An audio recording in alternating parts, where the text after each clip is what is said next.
चलिए 14.3 एक्सरसाइज का, sorry 10.5 exercise का हम लोग आपके सामने क्वेश्चन करने जा रहे हैं 12th। भाई जो लोग यहाँ बैठ के पढ़ने आए हैं वो पढ़ो, आप बोलते रहोगे तो यहाँ तो सब काम सिस्टम बिगड़ जाएगा। थोड़ा रास्ता दे दियो, चेयर पीछे कर लो वाटला साहब। सुनिए ध्यान से, है ना। क्वेश्चन नंबर 12 देखिए, मैंने आपके सामने एक साइक्लिक पैरेललोग्राम बनाया। साइक्लिक इसलिए क्योंकि इसके चारों वर्टिसेस सर्किल के ऊपर है। ये पैरेललोग्राम क्वेश्चन में दिया हुआ है, मुझे इस फिगर को रेक्टेंगल प्रूफ करना है। ये ऑलरेडी पैरेललोग्राम है। अगर मैं इसका एक भी एंगल अगर 90 प्रूफ कर दूं, एक भी तो पूरी फिगर का नाम क्या हो जाएगा? रेक्टेंगल हो जाएगा। लिखिए, सबसे पहले हेडिंग लिखिए given quadrilateral ABCD is a cyclic parallelogram. ये क्वेश्चन के अंदर गिवन है, quadrilateral ABCD is a cyclic parallelogram. To prove, जो बात आपको प्रूफ करनी है, cyclic parallelogram ABCD is a, बोलो क्या? रेक्टेंगल। आपको प्रूफ करना है कि ये साइक्लिक पैरेललोग्राम क्या होगा? रेक्टेंगल होगा। हेडिंग लिखिए प्रूफ। चलिए, क्या खास बात होती है पैरेललोग्राम की? पैरेललोग्राम के अपोजिट एंगल आपस में इक्वल होते हैं, और अगर कोई फिगर साइक्लिक हो तो आमने सामने के एंगल का सम कितना होता है? 180। लिखो, 180। बिल्कुल ठीक, लिखो लिखो। इन साइक्लिक पैरेललोग्राम ABCD लिखिए, angle A plus angle C equal 180। Bracket में लिखिए opposite angles of cyclic quadrilateral are supplementary. इसका मतलब क्या हुआ कि किसी भी साइक्लिक फिगर के आमने सामने के एंगल का सम 180 डिग्री होता है, इसलिए उसको हमने नाम दिया साइक्लिक। लिखिए, बट जिस एंगल को आप प्लस करके 180 दिखा रहे हो ना, वो दोनों एंगल तो आपस में कैसे हैं? इक्वल है। But angle A equal angle C। लिखिए देयरफॉर, ये देखिए, जिस A और C का सम आप 180 दिखा रहे थे, उस C की जगह मैंने A लिख दिया।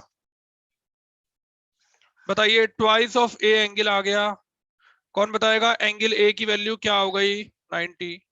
अगर A 90 हो गया तो बताइए A के सामने वाला C भी कितने डिग्री का होगा? 90।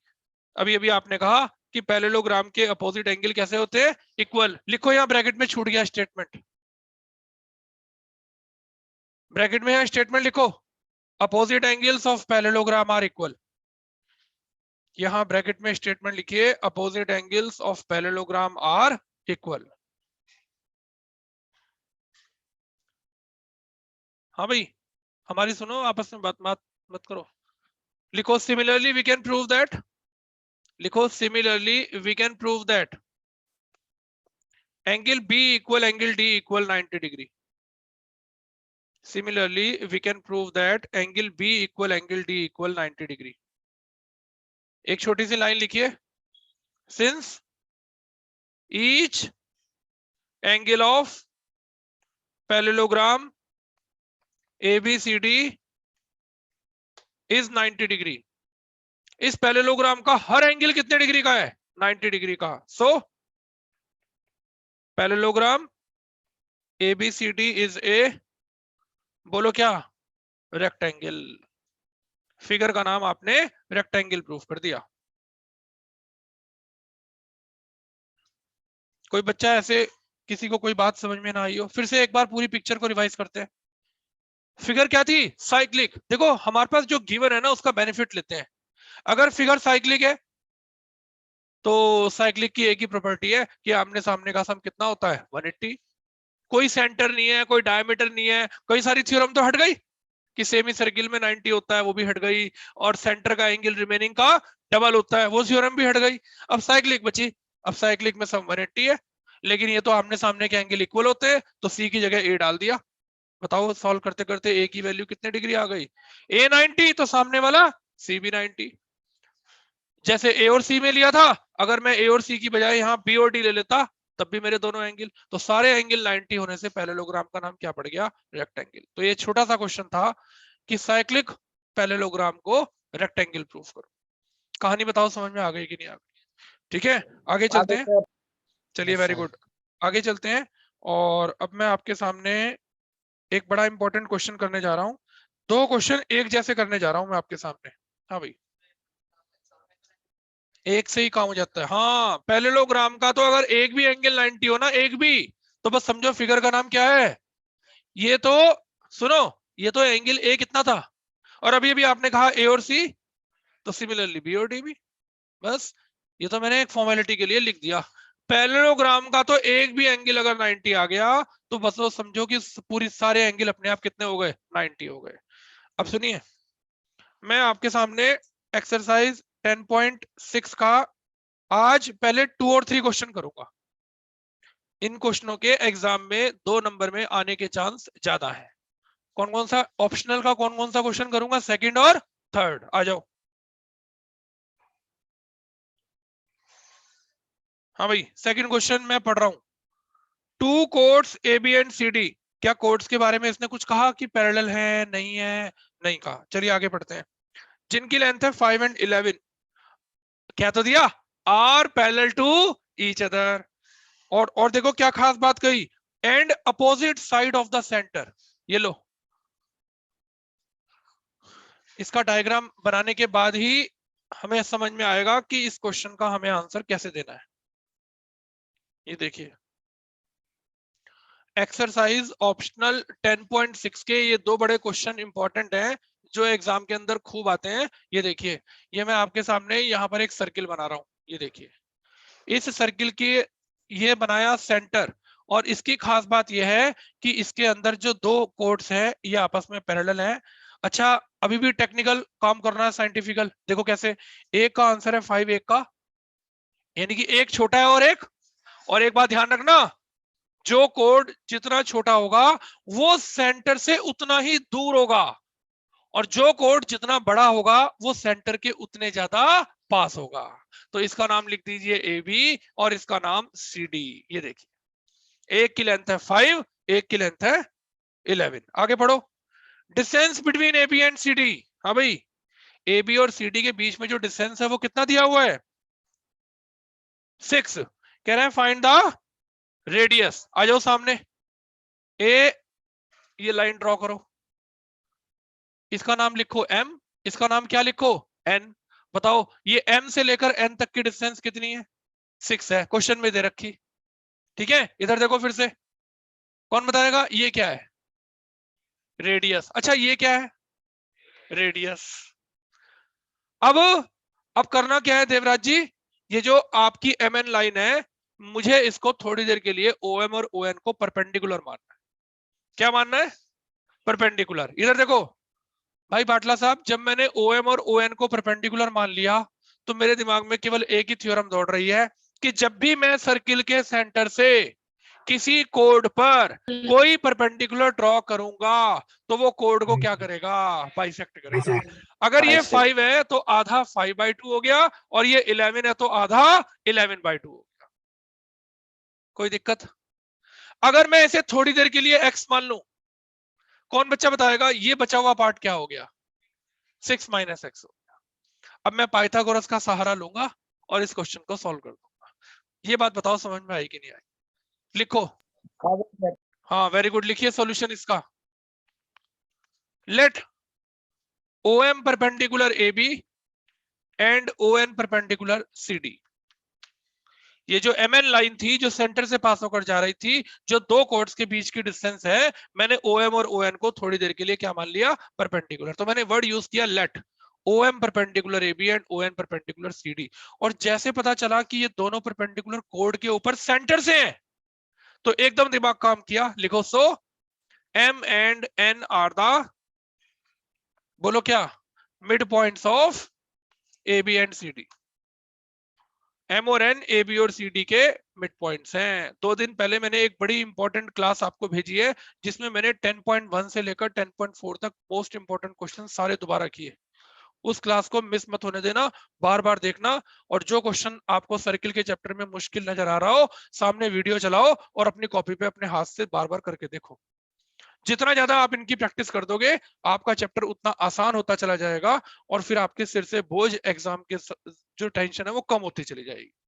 यही एक तरीका है, और कोई रास्ता नहीं है। आप मेरे से किसी क्वेश्चन को 100 बार समझ लो, आपने अपने हाथ से एक बार भी नहीं किया, वही की वही प्रॉब्लम सेम रहेगी, एज इट इज रहेगी, उसमें कोई भी चेंज नहीं आना है। मैं कर रहा हूं, मेरा पक्का हो रहा, आप थोड़ा कर रहे। जब तक आप नहीं करने के तब तक आपका पक्का नहीं होने का, सीधी सी बात है, सीधा सा फंडा है पढ़ाई का। तो चलिए, एम और एन कौन हो गए? Mid point. लिखो ब्रैकेट में स्टेटमेंट। अगर केशव भैया, कपिश भैया स्टेटमेंट बता दें तो 10 रुपए इनाम मिल जाएगा। ऐसे करते करते लाखों रुपए खो चुका तू। लिखो, perpendicular drawn through the centre of circle to the code, bisect the code. पता नहीं कितने 10 रुपए मिल गए तो लखपति बन जाता है। ये देखिए, perpendicular drawn through the centre of circle to the code, bisect the code. Centre से कोड पर डाला हुआ परपेंडिकुलर कोड को क्या करता है? बाइसेक्ट। लिखो, देयरफॉर, जैसे ही पता चला कि एम और एन मिड पॉइंट है, लिखो, लिखो रुद्राक्ष बाबू, ए एम की value A B upon 2, 5 upon 2। C N का आंसर लिखो, C N C D upon 2, 11 upon 2। मारती क्यों नहीं तू? देख लो। अरे कशिका, अपना मोबाइल, अपना वो स्पीकर ऑफ करिए। AM आ गया 5 अपॉन 2 और CN आ गया 11 अपॉन 2। ठीक है, लिखो, लेट OM को थोड़ी देर के लिए आपने x मान लिया, तो ON की वैल्यू 6 माइनस x हो गई। OM को आपने थोड़ी देर के लिए अगर x मान लिया तो ON का आंसर 6 माइनस x हो गया। ये पूरा का पूरा MN आपके पास 6 है। एक एक करके पाइथागोरस लगाते हैं। लिखिए, in right triangle OMA, in right triangle OMA, लिखो, बाई पाइथागोरस थ्योरम। आइए लगाएं OMA में पाइथागोरस। हाइपोटेनियस है OA, square, perpendicular square plus base square. कोई दिक्कत पाइथागोरस थ्योरम लगाने में? चलिए, OA की जगह क्या लिखूं बताओ? R, तो R स्क्वायर। OM की जगह क्या लिखूं? लो, x स्क्वायर। कौन बताएगा? AM की जगह क्या लिखूं? 5 अपॉन 2 का स्क्वायर। लिखो, R square equal x square plus 25 upon 4। Equation number 1 बनाकर छोड़ दो।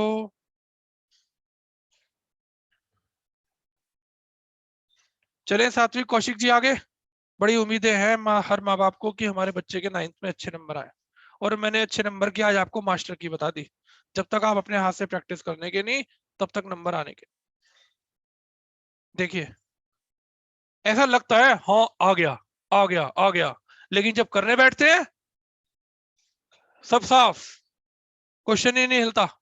लिखो, in right triangle ONC, in right triangle ONC,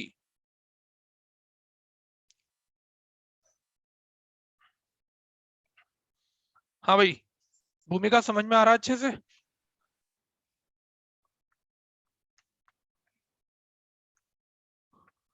आज भूमिका क्लास में नहीं है क्या? भूमिका द्विवेदी। चलिए, OC square equal ON square plus CN square. कौन बताएगा? OC स्क्वायर में OC की वैल्यू क्या है? R। चलो, ON की वैल्यू 6 माइनस x का होल स्क्वायर, और ये 11 अपॉन 2 का होल स्क्वायर। जरा दूर से पढ़ के बताओ रवनीत कौर, ये क्या लिखा? और R स्क्वायर का आंसर ऊपर क्या निकाला? लिखा, निकाला कि नहीं? तो क्या करूं इस R स्क्वायर के आंसर को? इसकी जगह लिख दो, लिख दो। R स्क्वायर की जगह बताओ क्या लिखो, कौन बताएगा? वेरी गुड, कपिश भैया ने बिल्कुल ठीक बताया, x स्क्वायर प्लस 25 अपॉन 4। चलो भाई, a माइनस बी के होल स्क्वायर का फॉर्मूला खोलने का समय आ गया। a square plus b square minus का 2ab और 121 अपॉन कितना 4। अगर आप ठीक से लगाए जोर तो एक्स स्क्वायर हो गया मोर, बनी भाई कि नहीं बनी, मोर हो गया। हाँ भाई, अब जो जो बच गया जरा लिख लो। 25 upon 4 equal 36 minus 12x upon 121 upon 4।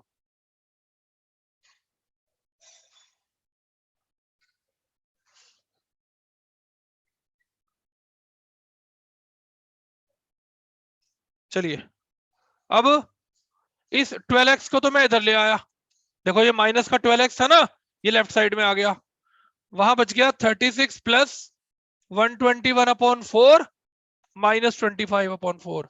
X वाले एक तरफ हो गए और बिना एक्स वाले एक तरफ। चलो भाई, एलसीएम लेने का हमारे पास इसके अलावा और कोई रास्ता नहीं है। ठीक चल रहा काम। 12x इक्वल प्लस करो 4 और 1 5, 4 और 2 6, 1 और 1 2, तो 12x की वैल्यू आने वाली है 60। भाई 5 आ गया मेरे हिसाब से तो, या नहीं? देखो x का आंसर 5 आ गया, या कुछ गड़बड़ कर दी मैंने? x, हाँ 5 आ गई x की वैल्यू। Yes sir 5। लिखो पुट इन इक्वेशन 1, क्योंकि आपको रेडियस निकालना है, तो x का ये आंसर लिखो पुट इन इक्वेशन नंबर 1। चलिए x के इस आंसर को इक्वेशन नंबर 1 में पुट करते हैं। देखना भाई निरम बाबू, आर स्क्वायर की वैल्यू आ गई 5 square plus 25 upon 4, r square equal 25 plus 25 upon 4, 125 upon 4 ना, 5 रूट 5 अपॉन 2, 125 है भाई। 125 को 3 बार 5 लिखोगे ना, और अंडर रूट करोगे तो 2 5 में से एक 5 बाहर आ जाएगा, एक 5 अंदर रह जाएगा। Yes sir. तो आपका आंसर आ गया 5 रूट 5 अपॉन 2। जरा देखना बुक में इसका आंसर दिया हुआ है या पूरा डेसिमल में निकाल के जूस भी रखा है इसने हमारा, चेक करो इंश बाबू। ज्यादा से ज्यादा 2.5 रूट 5 होगा, देखा किसी बच्चे ने या नहीं? अरे वाह, very good, thank you NCERT, thank you NCERT. चलो एक बार पूरा क्वेश्चन रिवाइज कर लेते हैं एक बार। ये देखिए दो पैरेलल कोड्स थे, और ना बाटला साहब क्वेश्चन में लिखा हुआ था क्या उर्वी, कि दोनों के दोनों पैरेलल कोड्स सेंटर की अपोजिट साइड में, लिखा हुआ है स्पेशल, नहीं तो हम तो एक ही साइड में बनाने वाले थे फटाफट। अब इनके बीच का डिस्टेंस 6 दिया हुआ है, एक पूरा 5 है, एक पूरा 11 है। मैंने सेंटर से दो परपेंडिकुलर ड्रॉ करे, और जब कोड पर सेंटर से परपेंडिकुलर ड्रॉ करते हैं तो कोड को परपेंडिकुलर क्या करता है, बाइसेक्ट, इसलिए एम और एन मिड पॉइंट हो गए, तो आधी आधी वैल्यू पता चल गई। ये दोनों एक ही सर्किल के रेडियस है, इसलिए दोनों का आंसर मैंने आर लेट कर लिया। एक बार इसमें पाइथागोरस लगाई, एक बार इसमें पाइथागोरस लगाई, इसके आर वाले आंसर को इसमें एडजस्ट किया, सॉल्व करते करते करते करते कैलकुलेशन करते करते एक्स की वैल्यू 5 आ गई। अब वो क्वेश्चन में कह रहा है कि बताइए इसका रेडियस क्या होगा, तो हमने एक्स के आंसर को इस इक्वेशन में पुट कर दिया।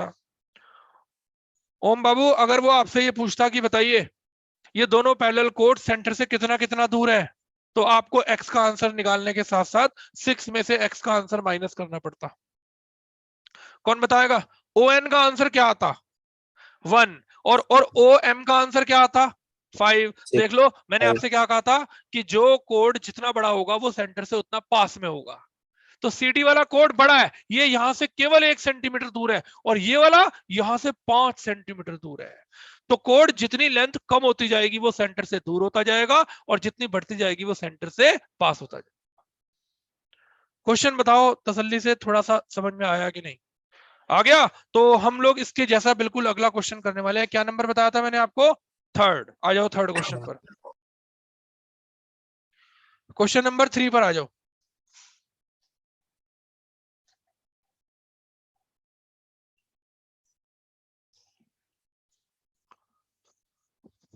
ऑप्शनल एक्सरसाइज का थर्ड क्वेश्चन। ये दो क्वेश्चन एक जैसे हैं जो मैं आपके सामने शो कर रहा हूं।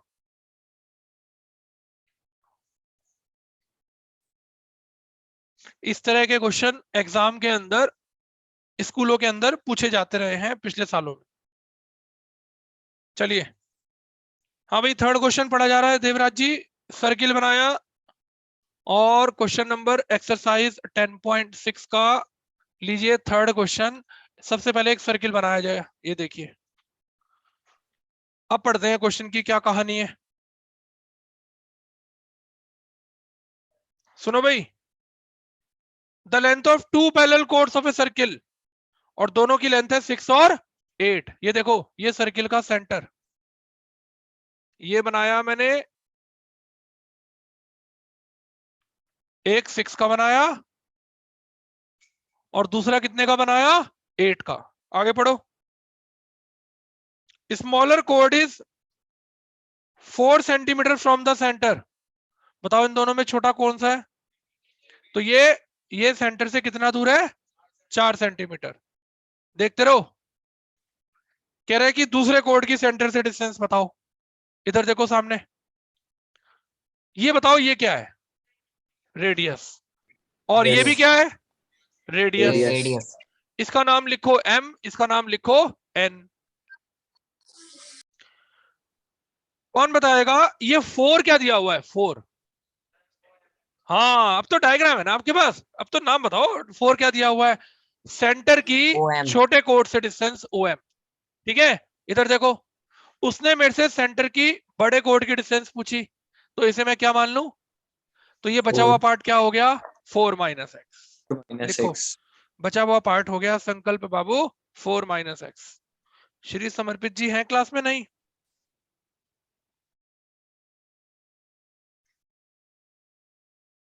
हाँ भाई संकल्प भैया, समर्पित जी कहाँ रह गए? सर पता नहीं।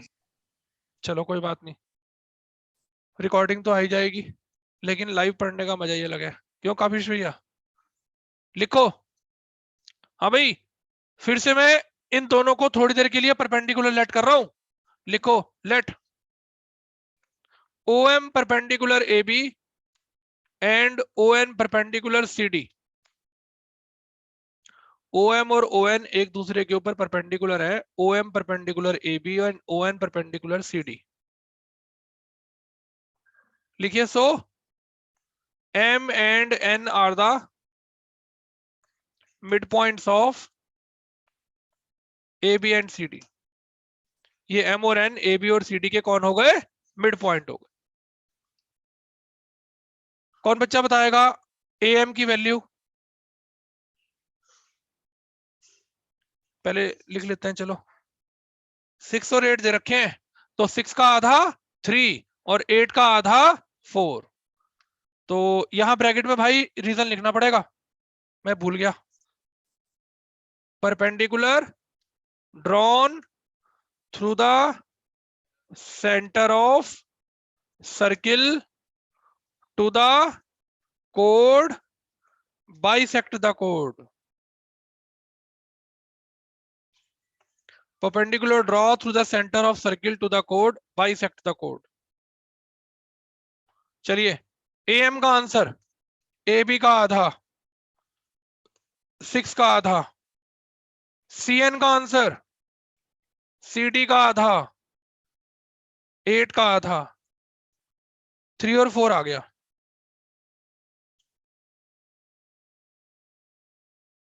ठीक है, चलिए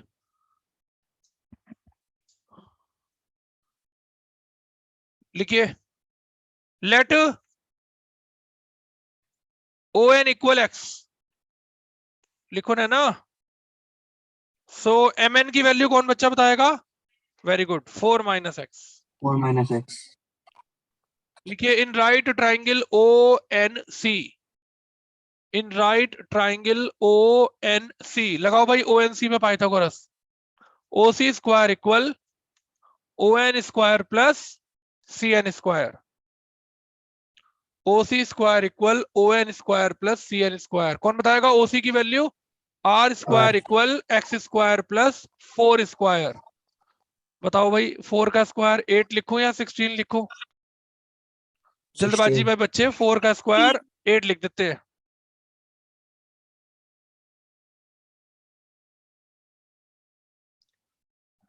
आपके पास और कोई रास्ता है ही नहीं दूसरा राइट ट्रायंगल लेने के अलावा, इसलिए सोचने की जरूरत ही नहीं। बताइए अगला राइट ट्रायंगल कौन सा है? OMA लिखो। A. In right triangle OMA लगाओ भाई, कौन लगाएगा? Pythagoras. OA square equal OM square plus AM square.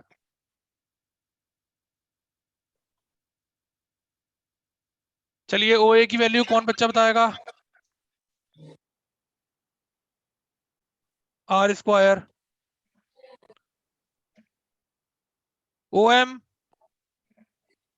कौन, क्या लिखूं OM को? 4 और AM 3 स्क्वायर। बताइए 16 प्लस 9 25। बताओ R कितना बच गया? 5। क्या करूं इस R का? 11. फर्स्ट इक्वेशन में पुट कर दो, तो जो आप चाह रहे हो वो हो जाएगा। अगर आपने R के इस आंसर को फर्स्ट इक्वेशन में पुट कर दिया तो बड़े कोड की सेंटर से डायरेक्ट डिस्टेंस आ जाएगी। तो लिखिए R का ये आंसर पुट इन इक्वेशन 1। तो कौन बताएगा? पहली इक्वेशन थी R square equal x square plus 16, तो 5 square equal x square plus 16, तो 25 माइनस 16। हाँ भाई कितना आ गया? 9। 9. और अंडर रूट करो तो कितना आ गया? 3 आ गया। 3. तो छोटी सी लाइन अपनी बुक में से देख के लिख दीजिए। So the distance of other code from the centre is 3 centimetre. So the distance of other chord from the center is 3 centimeter. So the distance of other chord from the center is 3 centimeter.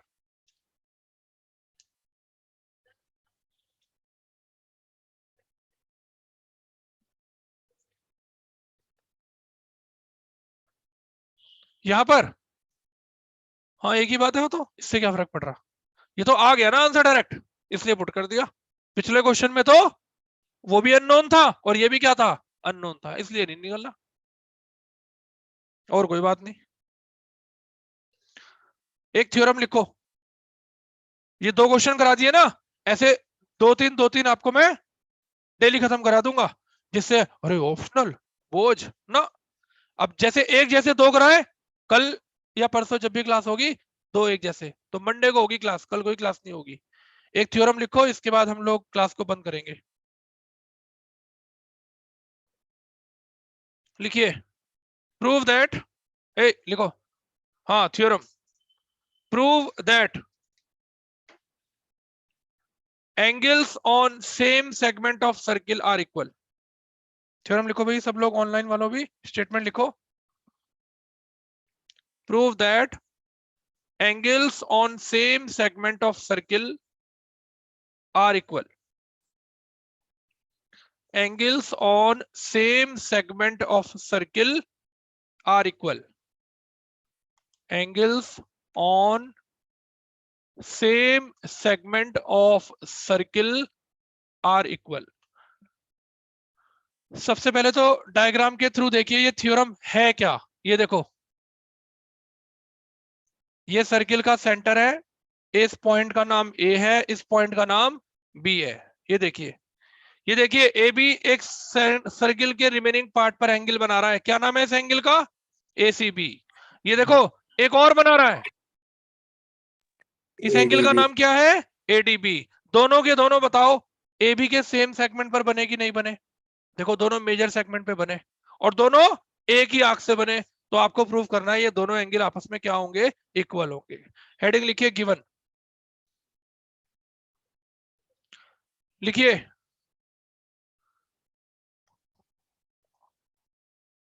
CND are the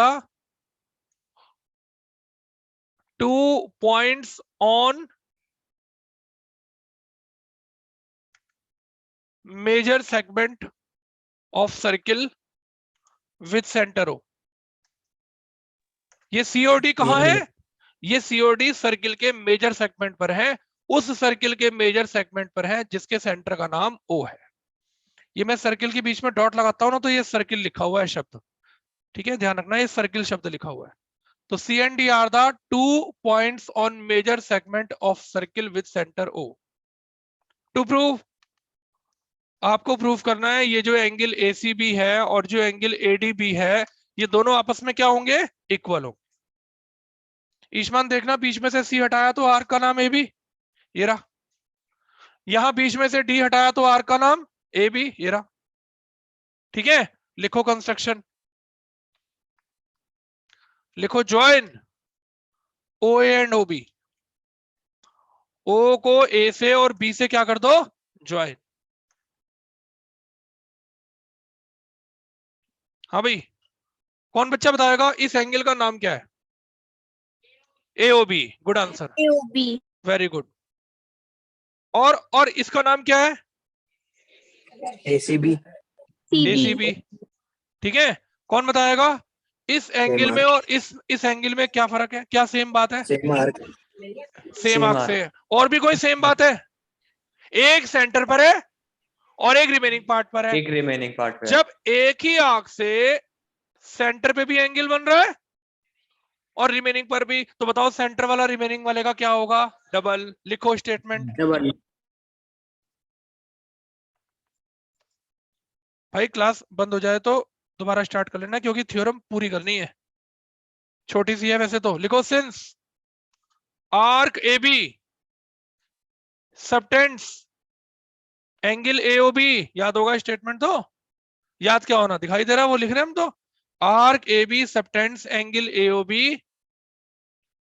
at the centre of circle and angle ACB in remaining part of circle. Arc AB ने centre पर AOB बनाया और remaining part पर ACB बनाया, तो एक relation कहती है कि सेंटर का एंगल हमेशा रिमेनिंग वाले का डबल होगा। पहली इक्वेशन तैयार हो गई। किसी के मन में कोई डाउट हो तो बताइए। इस थ्योरम को आप पूरी एक्सरसाइज में कई बार अप्लाई कर चुके, हम इसको आने वाले टाइम में परसों में प्रूफ भी करेंगे। सेंटर का एंगल हमेशा रिमेनिंग का डबल। अच्छा एक बात बताना, ये एंगल इसका भी तो डबल होगा। लिखो Yes, sir. Similarly angle AOB twice of angle, बोलो कौन सा? ADB। कौन बताएगा इन दोनों इक्वेशन की क्या खास बात है? इनकी लेफ्ट हैंड साइड सेम है, तो राइट हैंड साइड भी क्या होगी? सेम होगी। तो लिखेंगे from equation 1 and 2 twice of angle ACB equal twice of angle ADB, और दोनों तरफ से 2 कट गया। ACB बताओ किसके इक्वल आ गया? ADB के। अब क्लास को दोबारा स्टार्ट करने की जरूरत नहीं है, अगर खत्म भी हो गई तो भी हमारा काम फिनिश हो गया। ऑफलाइन वालों को जाना नहीं जरा अभी। बताओ भाई, कहानी समझ में आई कि नहीं आई? Yes, sir. yes sir, centre का एंगल C का डबल, सेंटर का एंगल